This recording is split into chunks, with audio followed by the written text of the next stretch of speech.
Hi అండి, welcome to my channel Shravani spicy kitchen. నేను మీ శ్రావణి. ఇవాళైతే నేను ఒక మంచి రైస్ రెసిపీ చేసి చూపించబోతున్నానండి. మీల్ మేకర్తో బిర్యానీ చాలా యమ్మీగా ఉంటుంది. అలానే ఈజీగా కుక్కర్లో అయినా చేసేసుకోవచ్చు. నేనైతే పాట్లో చేసి చూపిస్తున్నాను.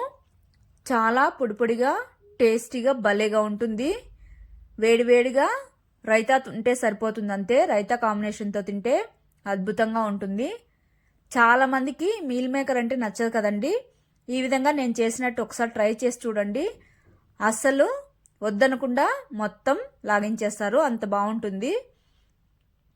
అందులోని మీల్ మేకరు తినడం వల్ల అయితే హెల్త్కి చాలా మంచిది. ప్రోటీన్ అనేది ఎక్కువగా ఉంటుంది. అలానే హార్ట్కి చాలా మంచిది. కొలెస్ట్రాల్ని, బ్లడ్ ప్రెషర్ని తగ్గిస్తుంది అనమాట ఇది తినడం వల్ల అయితే. సో మీరైతే తప్పకుండా ట్రై చేసి ఒకసారి చూడండి.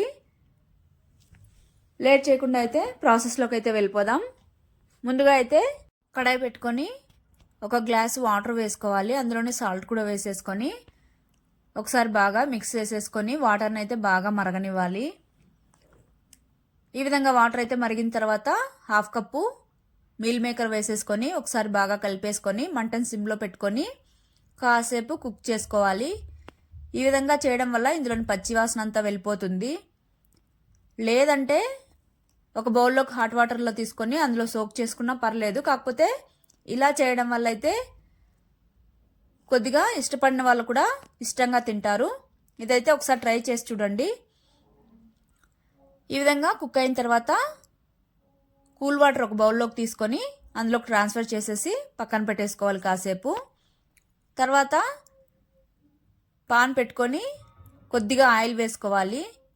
అలానే 5 నుంచి ఒక 7 జీడిపప్పులు వేసుకొని అందులోనే ఒక 2 పచ్చిమిర్చి కూడా తుంచేసుకొని వేసుకోవాలి. వేసుకున్నాక ఈ విధంగా లైట్గా కలర్ వచ్చేంత వరకు మిక్స్ చేసుకుంటూ ఫ్రై చేసుకోవాలి.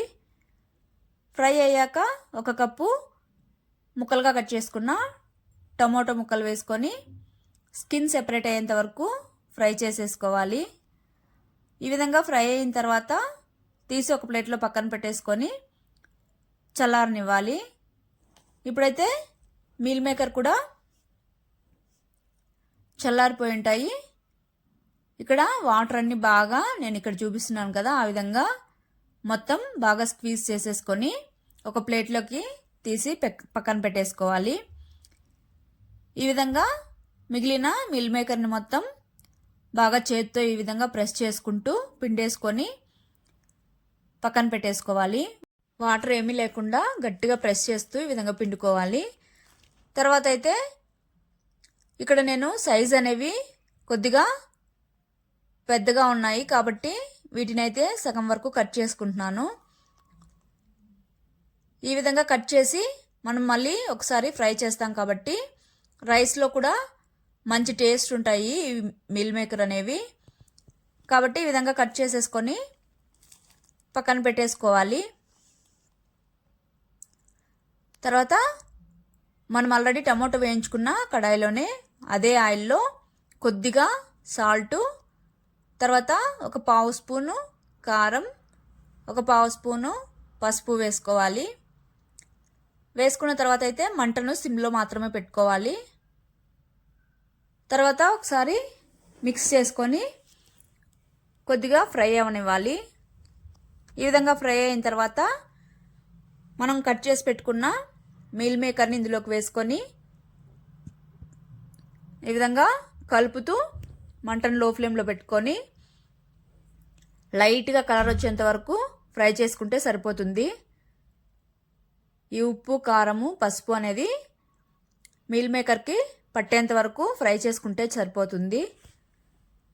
ఈ విధంగా ఫ్రై అయిన తర్వాత అయితే తీసేసి ప్లేట్లో పక్కన పెట్టేసుకోవాలి. తర్వాత ఒక బౌల్ తీసుకొని 1.5 గ్లాసు రైస్ తీసుకోవాలి. ఇక్కడ నేనైతే బాస్మతి రైస్ తీసుకుంటున్నాను. నార్మల్ రైస్ తీసుకున్నా కూడా పర్లేదు. తర్వాత రైస్ అయితే వాష్ చేసేసుకొని వాటర్ వేసేసుకొని మినిమం హాఫ్ అన్ అవర్ అయినా సోక్ చేసుకోవాలి.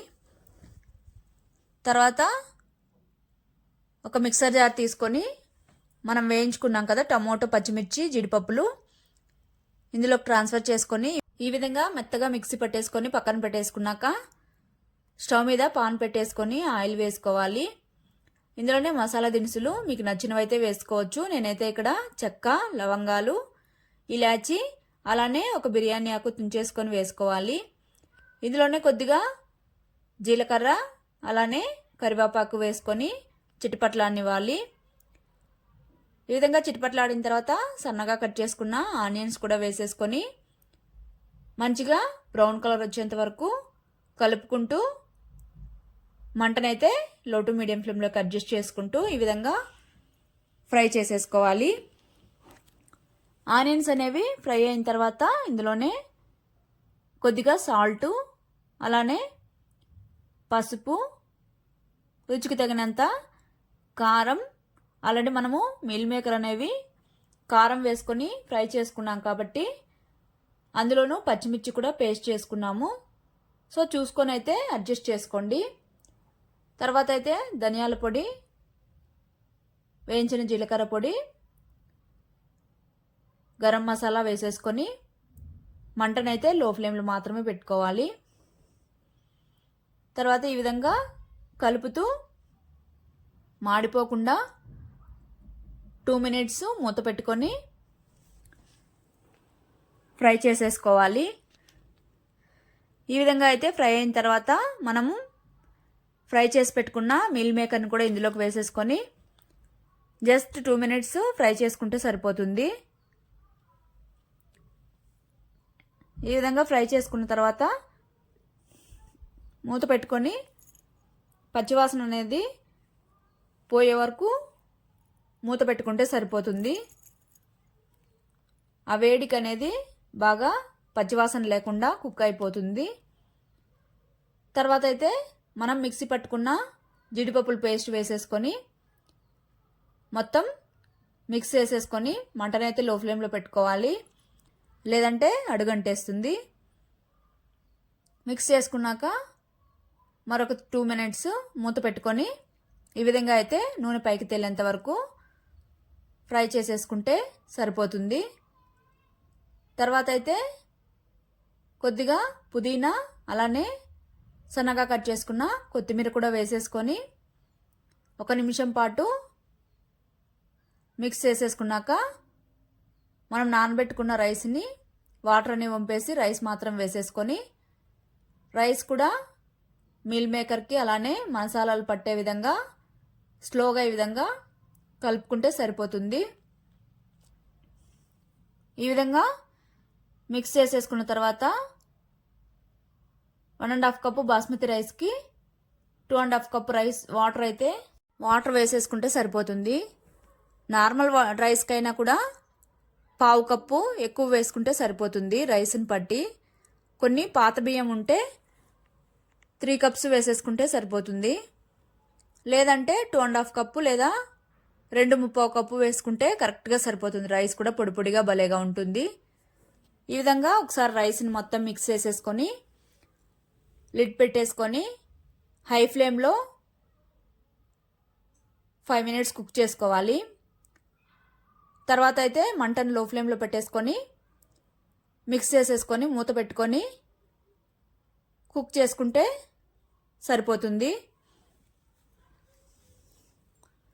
ఈ విధంగా సిమ్లో పెట్టి కుక్ చేసుకున్నాక చూడండి రైస్ అయితే పర్ఫెక్ట్గా పొడి పొడిగా భలేగా అయితే కుదిరింది. ముందుగా అయితే హై ఫ్లేమ్లో పెట్టుకొని కుక్ చేసుకున్నాక వాటర్ అనేవి కొద్దిగా ఉన్నప్పుడు సిమ్లో పెట్టి కుక్ చేసుకున్నామంటే రైస్ బాగా మెత్తగా కుక్ అయిపోతుంది, అలానే పొడి పొడిగా కూడా ఉంటుంది. అంతే, సింపుల్గా అయిపోయింది కదండి. చివరిగా కొత్తిమీర వేసేసుకొని వేడి వేడిగా రైతాతో తింటే సరిపోతుంది. టేస్ట్ మాత్రం అద్భుతంగా ఉంటుంది. మీరు ట్రై చేస్తారు కదా మరి. Bye, thank you for watching.